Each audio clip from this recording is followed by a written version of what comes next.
Hello friends, today we are going to derive the moment of inertia equation for right angle triangle as shown in the figure. Now let us assume the base width of the triangle as a b, height of the section or height of the triangle as a h, and the CG axis is denoted by the dotted line having the value as h by 3 from the bottom and 2h by 3 from the top. Now let us assume the strip at distance y having the thickness of dy. So observing the triangle using the similar triangle rule,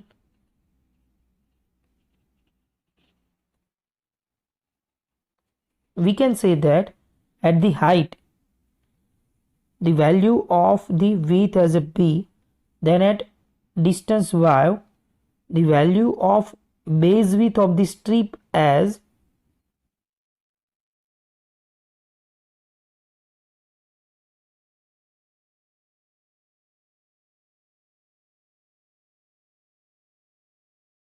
hence the base width of the strip is b by h into y.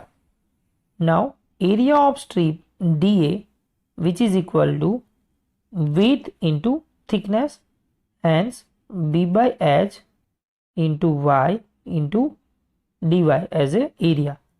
Now we know that our I axis, or we can say that the I apex, which is equal to integration of dA into y square, where limit from the strip is 0 to h. Now put up the value of dA, which is b by h into y dy, and y square is in the equation. Now base width and height is constant for the triangle, hence b by h is constant, and we have to integrate y cube dy. Now integration of y cube is y raised to 4 divided by 4, and limit is 0 to h.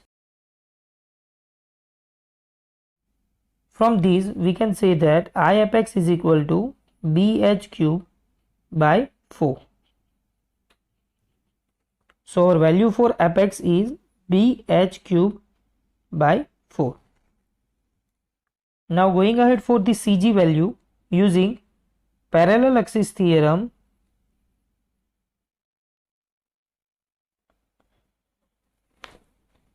we will have I apex, which is equal to ICG plus area into height square.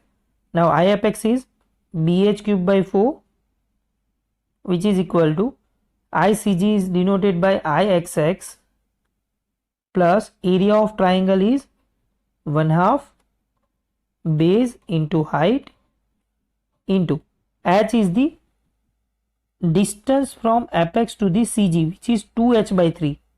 So 2h by 3 into 2h by 3 as a h square.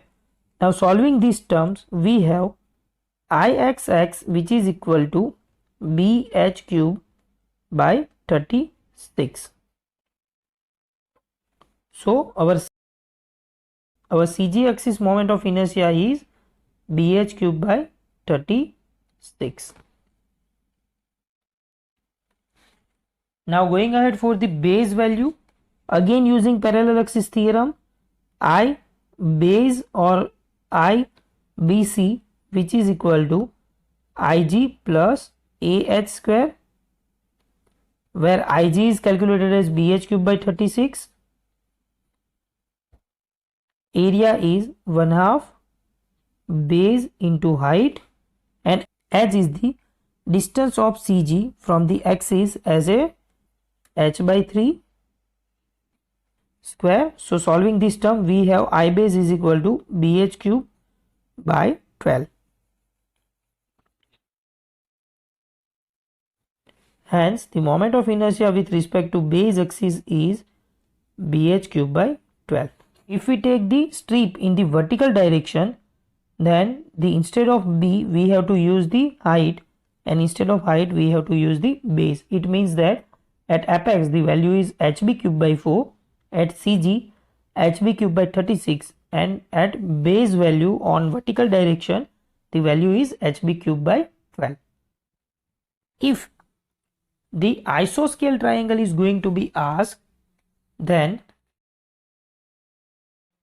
in the horizontal direction strip is common to the above step, hence at I apex our value is bh cube by 4, at I cg our value is bh cube by 36, and at I base our value is bh cube by 12. But for the vertical distance we have to take two different strips which is move at distance y having the thickness dy similarly on both the side, as from C to apex our strip value is increased, and after the CG value it is constantly decreased. So we can take one single strip and multiply the value by 2 for the wall isoscale triangle. Hence, from the above step we can say that if we choose the half of the triangle having the base width as a b by 2 and height as a h, we can use I base value as a h b cube by 12, where we have to use small b which is equal to b by 2, and the value is double, as we have used two different triangle.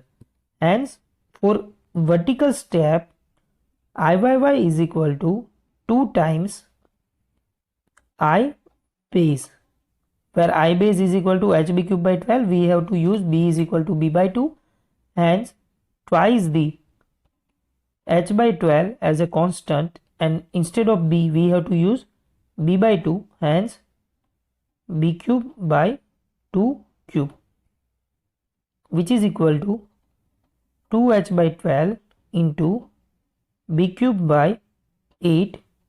Now solving this term we have the value of hb cube by 48 as a Iyy. So our Iyy axis is having moment of inertia as hb cube by 48 in terms of isoscale triangle, while in the right angle triangle our Iyy axis having the value as hb cube by 36 as a moment of inertia.